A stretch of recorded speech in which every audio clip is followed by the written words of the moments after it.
This is called New Stars Snack Time. Thanks for joining us one more time. My name is DJ Fasmwa and this is... Hi, I'm Jamie. So, what we're going to do today is eat a snack pack as much as we can.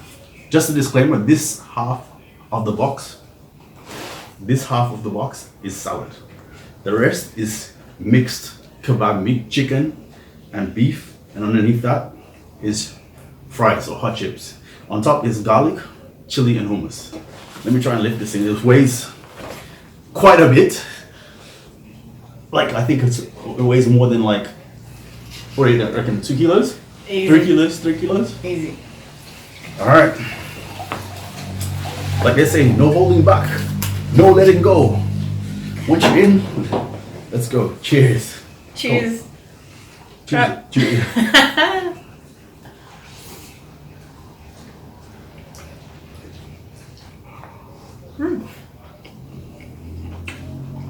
Got some chili.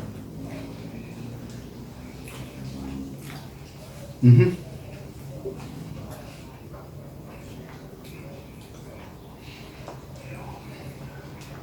It's good.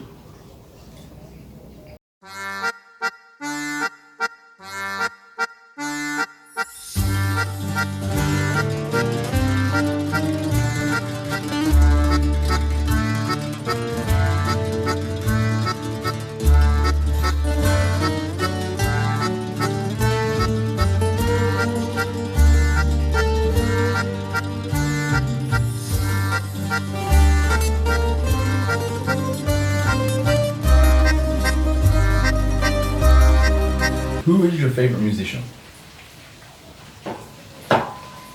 If you had to pick all the musicians from all the time, what is your favorite musician? And why?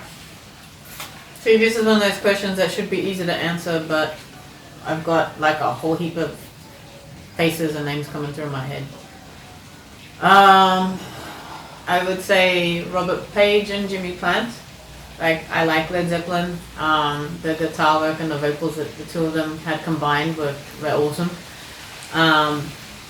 So from that side of things, I love that. I think someone like Bono from U2 is like, they've just put out some incredible things over the decades. Yeah, they, not Bono. They. Yeah, they.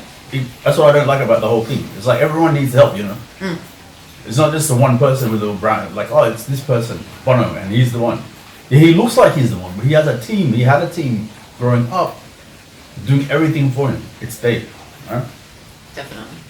I guess from more recent times with my Soca obsession, I would say, I don't want to be cliche and say Machel. He's had a huge impact on the music. Yeah, but like, that's fine to say it. There's nothing wrong with saying Machel Montano. Like, I think people just love to hate and love to judge. So if you genuinely like Machel Montano, that's fine. Like, there shouldn't be an issue with saying that. I don't think there should be a stigma for saying that. What is that actually? Let's talk about that, because that's really weird. Why do people feel bad, or whenever you ask Soca people about who their favorite Soca artist is, and you bring up the name Machel Montano? Not always. A lot of the times people are like, yeah, but this, yeah, but that, yeah, but he's an ass, yeah, but he's this, whatever. That's got nothing to do with it. Why is that a thing? Why do people do that? What do you think?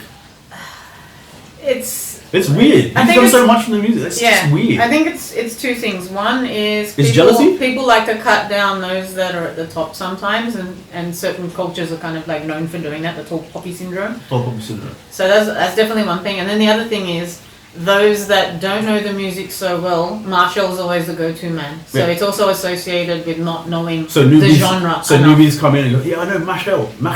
Yeah, Machel.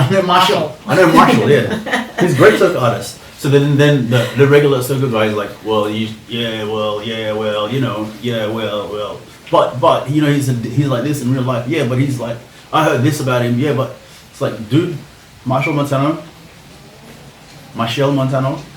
has been working this game, or the Soca game, for a long time. He deserves all the credit he gets, if you ask me. Hats off. Yeah. But so does every artist that's in the industry that really just pursues their passion for something, right?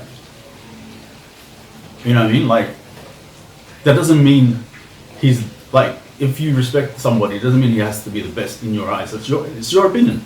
Yeah. I just don't get the stigma of saying, yeah, Machel is one of the best, or is the best, or is the biggest soca artist to ever walk, right? Yeah. In comparison to everybody, he's done a lot of work.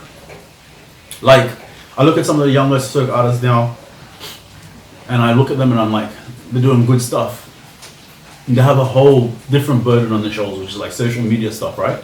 But then, that didn't exist when Machel was their age, for example, and he has to embrace it now as an older person like myself, right? We have to embrace the new technologies and work with it, right? But what I'm saying is, when they didn't have that, he was perfecting his art form on stage, live in front of crowds, working crowds, you know? It's like a stand-up comedian. You can be a stand-up, you can tell nice jokes to a bunch of your friends, but get out. In order to be a really good comedian, you need to go on stage night in, night out, and bomb, apparently. You know, get that experience. See how people react, watch people's faces. And that's what Machel Montano has been doing for years. And I guess, like, the other thing, I've seen him at work. And forgive me if there's other artists, because there probably other artists have been doing the same thing, right? So we're just using him as an example. Yeah, go on. I was going to say, and having seen Machel work, like having had the opportunity to go to Machel Monday, and just looking at the hours that go in before the show, and just every little detail, not just him singing, but every artist that comes on, the equipment, the sound, the precision of the musicians, having it all come together. It's just, it's a shame that Machel Mondays is not going to be around anymore, or they're going to change the concept or whatever. But that Machel Monday production was extremely professional. It's extremely good for soca music. So it doesn't matter where you listen to soca music, whether it's Barbados, Grenada, Antigua, Dominica. It doesn't matter where you listen to it. That Machel Monday show helps every soca artist in the world. The level of professionality, the experience gets thought about when you walk inside that studio, when you walk inside that stadium, and you're there with thousands of people. When I say thousands of people, like 30,000 people or something like that, and you just see everybody it's amazing. Hats off. Like, that's how you do it. That's how I think, to me, is like, that's a benefit to soca music, right? Every artist will benefit from that. Every artist will benefit from that. So hats off. It's a great thing to do. And I don't think people see that. And you've got to know that when you're doing that every part needs to be thought about. It's intelligent. It's good. Because, like, he's representing the genre for everybody right there and then. But he's not just by himself. He brings older artists, younger artists, musicians, DJs, people that play an important part in the industry. Dancers. The amount of hours of dancing. I'm just talking. I haven't done a dance for Machel Monday. I've had the opportunity to go, and I've been grateful for going, you know. So big up LaShawn for that. But Jamie's gone, and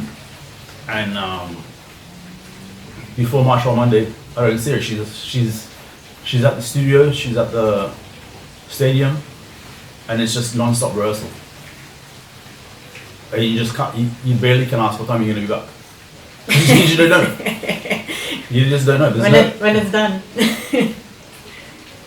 Yeah. When it's done. When it's perfect. Perfection. There's something to be said about perfectionism. There's something to be said about thinking about how people interact with what you do. Whatever it is. Right? It really is important. Yeah. So hats off to Machel Montano, right? If he's your favorite soca artist, it's not cliche. It shouldn't be cliche. Back to that point. One of. He's one of them. One of. I do love myself some Kes as well. Everyone loves Kes. Kes is good. Kes is good. Hats off to him as well, right? It's another guy who works extremely. Everyone's working extremely hard to make the genre better and bigger. And so hats off to them. But yeah, to me, Kes is a cliche artist, even though he's not. He's a great artist. I don't think he's cliche. I think he's versatile. That's what I like about him. Like he crosses borders and boundaries because he tinkers in other styles. A bit like GBM does the same sort of thing. Yeah. A little bit different, but yeah. I like the guys that are like, I like the Machel Montanos and the Bungie Garlands and the Cassis. But I like the guys who tinker on the edge, like the GBMs. Like the GBM's new album, Carmen. Oh my god. It's not your regular Soca album. But it is a Soca album. And I love that because, hey, it's broad, like, it's broad and wide, and why can't it have new influences, and why can't it grow? Why can't we have a whole, I don't know, Soca scene here in Australia with producers that produce Soca rhythms, but have got an Australian vibe to it, a feeling, a spirit to it. That's our Aussie. So when you hear it, you're like, yeah, that's that Aussie. Like right now, right now in the Soca genre, people are into the bouillon and the dennery segment, right? That's a Soca. They're calling it Soca, right? But it's also its own genre. But that's the vibe. That's the spirit of that place coming into the music. You know what I'm saying? So, what's the difference between having a New York Soca scene, a Toronto Soca scene, where the Soca beat comes out? It doesn't sound like it comes from the islands. It's a Soca beat out of Toronto. You're hearing it. You're like, yeah, that's an LA Soca beat. Wicked. That's wicked. You know what I mean? Like that's what I reckon Soca needs. That's a Japanese Soca beat. That's an Amsterdam Soca beat. That's a London Soca beat. That's what Birmingham Soca, whatever it is. I think the world is ready for that. Once we get Soca at that stage, boy, unbreakable. But yeah, I like the guys on the rock that are pushing that kind of vibe forward, setting that kind of example.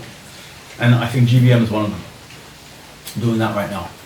Another great producer I like, a young guy again, is Machel Montano, doing great stuff. I like that. Obviously the people out there, everyone's doing a great job, but it's just standing out for me, right? I'm not hating anyone. Anyone who does Soca, I like, respect it, We may not get along, but I still respect it and I like it, so that's it.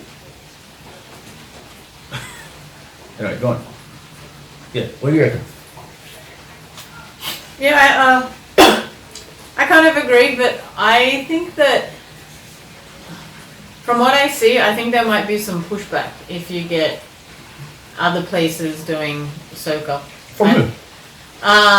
Just from people saying like it's not island music. Okay. So let's just clarify, right? So, Soca music, according to Wikipedia, according to everything else, right, started in the island of Trinidad and Tobago. Now, that doesn't make every Trinidadian an owner of the music. True. Right? Or every Tobagonian an owner of the music. Because they don't own Dennery segment, but they're pretty the singers on Dennery. Yeah. Yeah, understand? So my point is, for it to evolve, it's got to have influences. For it to evolve, people got to listen to it. And the people that are consuming it need to be able to identify with it. And if it's only going to be identifiable in Trinidad and Tobago, or in Port of Spain, or in Sando, or wherever it is from, right? Then that's the market, and that's it. Don't expect it to grow, I think. But when you start when the Trinidadian population, or Bajan, whatever it is, the Caribbean population that listens to soca music, lives in Texas, and they start doing, big up T-Rock, for example, from Texas. He starts doing soca up there, and he starts giving it his influence from his daily life from Texas, Houston, or whatever. Then it takes on a new route, instead of waiting for somebody else that's in that area to come in and do the same thing from Houston, Texas, right? And then it takes on a life and grows. Same with Toronto, same with New York, same with all those places I mentioned before, I reckon. And then it becomes relatable to more people. And as it becomes more relatable to more people, it grows. And then people like Machel Montano, Kiss, Bungie Garlands, Ricky Tees, Allison Hines, Crossfire, Lil Ricks. Who else is out there? So many people out there.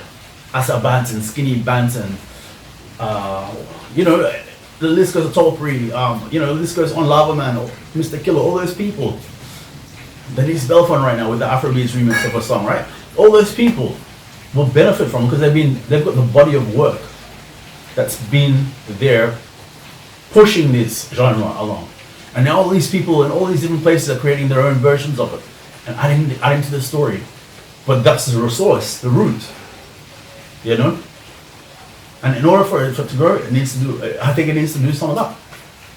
Anyway, we can't finish this. We're going to end the video. All right? Bye.